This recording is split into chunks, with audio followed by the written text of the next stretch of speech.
এতিয়া মই পাকঘৰলৈ ভাত বনাবলৈ আহিছোঁ। ভাত বনাই আহিয়ে চব্জি আৰু এতিয়া কি বনাম, বেঙেনা এটা তেলতে দিম, ফ্ৰাই কৰি দিম। তাৰপিছত আৰু এইফালে মই চব্জি কাটিবই, আলু কাটিবৰ কাৰণে ৰেডি কৰি লৈছোঁ, পিঁয়াজ দুটা আৰু লগতে ধনিয়া পাত আছে। আৰু আজি এইটো আনিছোঁ, আদা ৰচুন পেষ্টটো কিনি আনিছোঁ। সদায় কিনা পিছা কিমান খাম ন।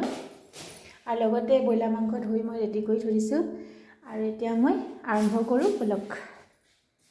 আনফালে আকৌ মোৰ গোটেইখিনি ৰেডি কৰা হৈ গ'ল। আলু, পিঁয়াজ, ধনিয়া, বেঙেনা, তাৰপিছত লগতে অলপমান শুকান জলকীয়া গৰম কৰি মিক্সাৰত পিটি ল'লোঁ। আৰু লগতে আদা পেষ্টটো আছেই। আৰু এতিয়া মই বনাম ব্লগ। প্ৰথমতে মই তেলখিনি অলপ গৰম হ'ব দিছোঁ। গৰম হ'ব দি মই আলুকেইটা অলপমান তেলতে ফ্ৰাই কৰি ল'ম।